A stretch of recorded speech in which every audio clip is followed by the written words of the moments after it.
안녕하십니까. 인문학연구소 인현입니다.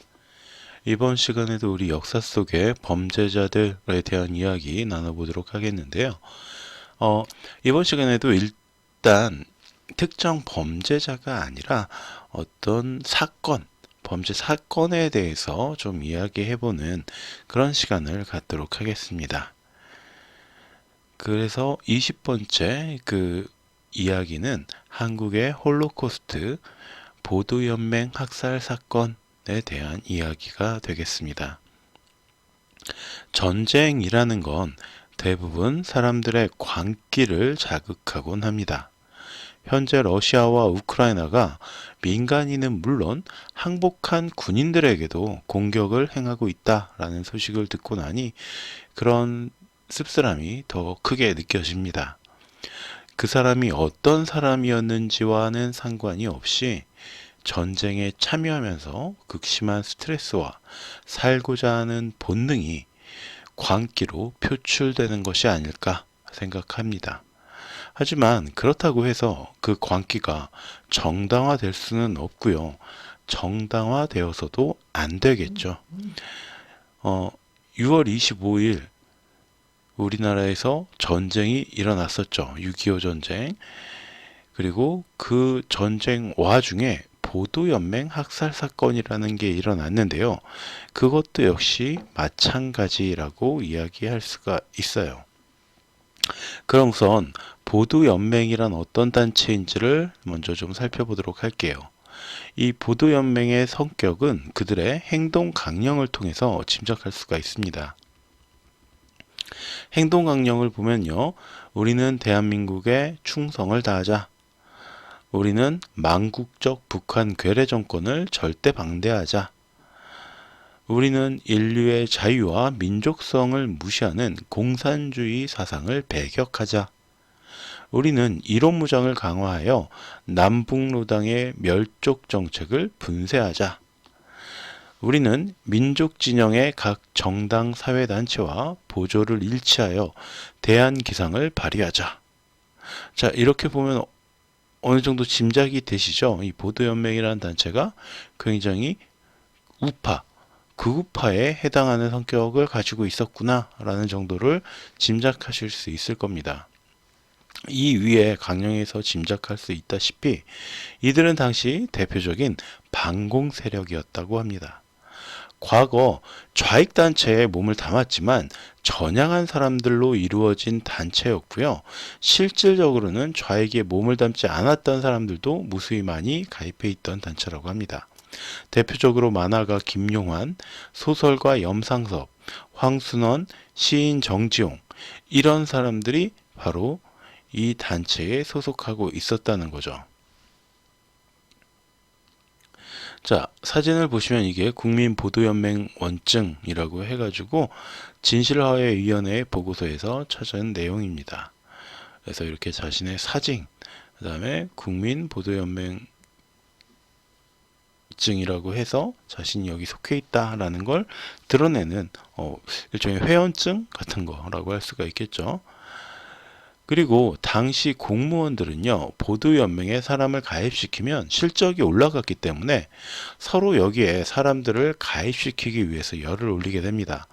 덕분에 보도연맹에는 반강제적으로 가입된 일반 국민들도 많았고요. 오히려 우파에 속하는 인물들도 다수 가입을 했다고 전해집니다. 자, 그러니까 원래는 좌파에 있다가 우파로 전향한 사람들의 모임이라고 할 수가 있는데 일반 시민은 물론이고 오히려 원래부터 우파에 있던 사람들도 다수 가입을 했다는 거죠. 하지만 여수와 순천에 주둔하던 14연대의 일부 좌익 군인들이 반란을 일으키며 정부의 반계를 들었다가 소탕당하는 일이 발생합니다. 이걸 우리가 여순 반란 사건이라고 이야기를 하죠. 자, 이런 일이 일어나니까 보도연맹 가입자들은 사회적으로 빨갱이로 낙인 찍히게 되는 거예요. 이 사람들이 원래 좌익이었다 우파로 전향을 했는데도 불구하고 이 여순 반란 사건으로 인해서 쟤들도 원래 빨갱이잖아. 그럼 쟤들도 반란 일으킬 수 있어. 라는 인식을 갖게 된 거죠. 그래서 이 보도연맹원들에 대해서 폭력을 가하는 사태도 빈번하게 일어났다고 해요. 그리고 6.25 전쟁이 일어나면서 이들은 정부의 통제를 잘 따랐는데요. 전쟁 발발 3일 만인 6월 28일 이 정부가 피난을 떠나기 전까지 검찰의 지휘 아래 서울을 지키고 피난민을 돕고 행정적인 업무를 도왔던 사람들이 바로 보도연맹 원들이라고 합니다.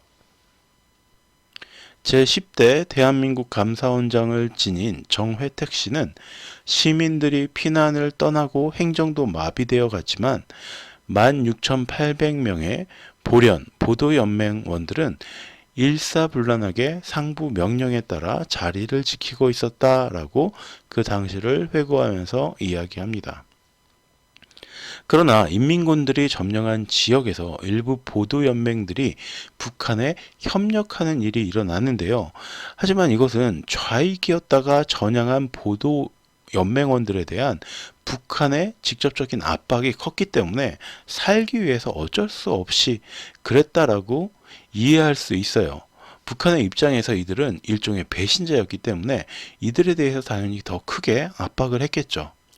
그러나 이승만 정부의 입장에서는 이들이 이중 배신자라고 느껴졌나 봅니다.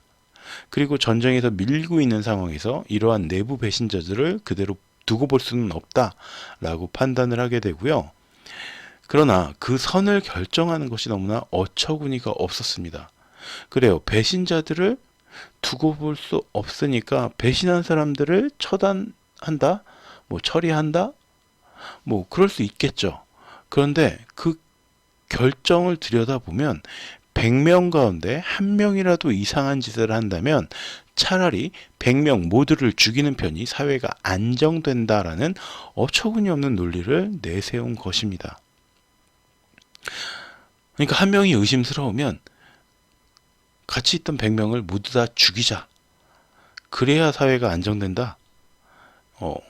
굉장히 이해하기 어려운 그런 결론을 내렸다고 합니다. 이 논리는 혹시나 북한에 동조할 인원이 있을 수 있으므로 보도연맹원들을 모두 죽이자라는 방향으로 결론이 지어지게 됐고요. 결국 끔찍한 결과를 가져오게 됩니다. 북한에 점령당한 지역은 포기하고 자신들이 확보하고 있던 남부 지방의 보도연맹원들을 모조리 죽여라 라는 이승만의 지시가 떨어진 거죠. 우선 각 지역에서는 일제히 단속을 벌여서 보도연맹원들을 경찰서에 구금하게 되는데 이 와중에도 경찰과 어떤 개인적인 친분이 있거나 뇌물을 주었다거나 이승만과 같은 종씨, 그러니까 같은 이씨 종파라는 이유로 풀려난 사람들도 있었다고 합니다. 그리고 구금되었던 인원들은 그대로 트럭에 실려서 마을의 야산이나 배 위로 데려가졌고 그대로 그 자리에서 총살을 당했다고 해요. 자, 사진 공주시 상황동 유해 발굴지 경북 경상시 평산동 코발트 광산, 그다음에 진주 문산읍 상문리 현장, 대전 동구 낭월동 제3지구 유해 발굴 현장. 자, 여기 보이는 지금 유골과 뼈들, 이게 다 그때 당시에 희생당했던 보도연맹원들의 유골이라고 할 수가 있겠죠. 역시 이 사진 역시 진실화해위원회 보고서에서 가져온 사진이고요. 6월 말부터 경기도와 강원도 지역에서 시작된 이 학살은 7월이 되면서 충청과 호남, 서부 경남 지역으로 확대가 되었고요. 북에서 밀고 내려올 때 밀리던 군인들이 우선적으로 한 일은 보도연맹원들을 사살하는 일이었다고 합니다. 더구나 충청과 호남, 서부 경남 지역의 경우 인민군과 국군들이 서로 밀고 밀리다 보니까 인민군이 점령했을 때는 인민군들에게, 국군이 점령했을 때는 국군에게 학살을 당해야 했습니다. 물론 인민군이 점령하지 못한 낙동강 방어선 안쪽, 그러니까 대구 이남 지방에서는 국군들이 보도연맹원들에게 분풀이로 학살을 하기도 했다고 해요. 그러나 이런 반인륜적 학살이 끝난 것은 미국의 압력이나 정부의 변화 때문이 아니라 바로 중국 공산군, 그러니까 중공군이라고 우리가 표현하는 이들이 전쟁에 개입하면서부터였다고 해요. 중공군이 인해 전술로 밀어붙이기 시작하니까 미군과 그리고 또 국군은 모자라는 병력을 충원하기 위해서 쓸데없는 곳에서 민간인을 학살하던 군인들을 모조리 최전방으로 끌어올린 거죠. 물론 이 인원에는 보도 연맹원들도 포함이 되어 있었고요. 학살이 아닌 전쟁으로 죽임을 당하는 양상으로 이제 변화한 겁니다. 전쟁이 끝나고 4.19 혁명 이후에 전국의 유가족과 국민들이 이 보도연맹원 학살 사건에 대한 진상조사를 요구하게 됐고 제4대 국회에서는 이들의 요구에 따라서 진상조사를 벌였으며 당시 총리였던 장면은 희생자들에게 조화와 부조금을 보내며 조의를 표하기도 합니다. 그러나 다음 해인 1961년 5.16 쿠데타로 박정희의 군부 세력이 정권을 잡자 분위기는 다시 반전됩니다. 이들은 특수범죄처벌법이라는 것을 만들어서 희생당한 보도연맹원들의 유해를 수습하려는 유가족들을 빨갱이로 몰아서 처벌하기까지 했고요. 처벌당하지 않은 유가족들 역시 연좌제에 의해서 빨갱이로 의심받으며 정부의 감시를 당해야만 했습니다. 그러니까 앞에서 이야기했었죠. 제가 지금 약간 목감기가 걸려서 목소리가 좀 안 좋은데 앞에서 이야기했던 것처럼 이 단체에는 좌익이었다가 우익으로 전향한 사람들 뿐만 아니라 일반 시민들 그리고 원래부터 우익 세력이었던 사람들도 속해 있었다고 이야기를 드렸잖아요. 그런데도 불구하고 박정희 정부에서는 그때 학살 당했어? 그럼 빨갱이지. 그렇게 결론을 내리고 그런 가족을 추모하기 위해서 혹은 유해를 수습하기 위해서 노력했던 유가족들마저 그럼 니네들도 다 빨갱이야 라고 몰아가면서 정부가 감시를 하고 처벌을 하고 그랬다는 거예요. 게다가 진상조사를 위해서 모아두었던 모든 자료를 소각해버리면서 진상을 은폐하게 됐고요. 대한민국에서 보도연맹이란 단어 그 자체를 지워버립니다. 1990년부터 그나마 이 사건이 소설이나 회고담 등에서 어떤 단체, B연맹 등으로 표현되거나 민간 단체에 의해서 유골 발굴이 이루어졌지만 정부는 무대응으로 일관했습니다. 그리고 마침내 노무현 정부가 들어서고 나서야 다시 한번 보도연맹에 대한 진상조사가 이루어지며 오랫동안 묻혔던 비극이 드러나게 되었습니다. 자, 그래서 국민보도연맹 사건 지역별 추정 희생자 수 분포 이렇게 보면은 색깔이 빨간 곳이 이제 지금 이 지도에서 빨간 곳이 1000명 이상 죽은 데인데 벌써 대전, 그 다음에 뭐 경산 이런 쪽이 빨간색이고 파란색 이게 500명 이상 1000명 미만 이런 데인데 뭐 서산, 충주, 옥천, 포항, 양천, 칠곡, 울산, 청도, 양산, 김해, 부산, 뭐 거제, 보성, 광주 일부 뭐 많이 있죠. 자, 이런 것처럼 여기서 볼 수 있는 게 사람들이 정말 전국 각지에서 죽었구나, 학살 당했구나 라는 겁니다. 이것도 역시 진실화의 보고서에서 가져온 자료이고요. 정부가 공식적으로 인정한 보도연맹 학살 사건의 사망자 수는 약 5,000명 정도, 경상남도 1,548명, 경상북도 1,438명, 그리고 충청북도 895명, 전라남도 483명, 충청남도 273명, 제주도 234명, 전라북도 54명, 강원도 3명, 서울 경기도 3명, 그래서 총 4,934명입니다. 그런데 이건 정부에서 추산한 정말로 뭐 어떤 증거 자료가 명백하게 있는 사람들의 숫자고요. 이 비공식적으로 알려진 바로는 약 20만 정도가 아닐까, 20만 명 정도가 아닐까라고 추산하고 있어요. 그러나 워낙 군사정권 당시에 많은 자료들을 소각해 버렸고 진실을 은폐하려고 했기 때문에 아직도 정확하게 몇 명이 희생됐는지 추산은 불가능하다고 합니다. 2000년도부터 보도연맹 학살 사건을 조사하기 시작한 진실과 화해를 위한 과거사 정리위원회, 이게 정식 명칭이죠.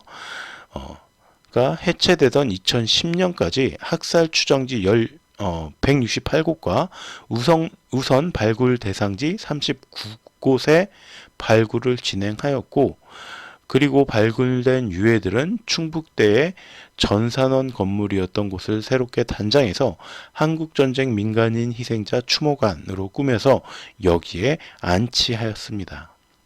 그러나 2014년에는 경남 진주에서 유가족과 시민단체의 주도 아래에 새로운 유해 발굴이 또 이어졌고, 2015년에도 대전 동구에서 다시 유해 발굴이 이어졌고, 2017년도에도 경남 진주에서 보도연맹원 희생자의 유해가 발견되기도 했어요. 그러니까 지금 결론은 뭐예요? 이 사건은 아직 끝난 게 아니에요. 계속해서 유해가 발굴되고 있고 이어지고 있는 사건이다라는 거죠. 현재까지. 100명 중 1명의 혹시나 모를 배신 행위를 막기 위해서 100명을 모두 죽이겠다는 판단을 할 수 있는 자는 인간이 정말로 맞을까요? 때로 인간은 악마보다 더 악마스러운 모습을 보여주곤 한다는 사실이 참 씁쓸하게 느껴집니다. 희생당한 분들의 명복을 진심으로 기원하고요. 혹시나 사건에 대하여 더 자세한 내용을 알기 원하시는 분을 위해 사건 조사 보고서를 다운받을 수 있는 진실화해위원회, 진실화해를 위한 과거사 정리위원회 정식 명칭의 주소와 보고서를 자료로 첨부해 드립니다. 그래서 인터넷에 쳐서 진실화해를 위한 과거사 정리위원회 들어가 보셔도 될 것 같고요. 거기에서 보도연맹 학살, 보도연맹, 국민보도연맹 이런 식으로 검색을 해보시면 거기에 대해서 조사한 내용 다운을 받아서 PDF 파일로 다운받아서 보실 수 있습니다. 자, 그래서 오늘은 제가 여러분들에게 어떤 특정 범죄자의 범죄가 아니라 어떻게 보면 정부 차원에서 이루어진 범죄 사건이라고 할 수가 있겠죠. 국민보도연맹 학살 사건에 대한 이야기를 들려드렸습니다. 오늘 전달해드린 콘텐츠가 여러분들에게 유익하게 느껴지셨다면 구독과 좋아요도 부탁드릴게요. 들어주셔서 오늘도 감사합니다.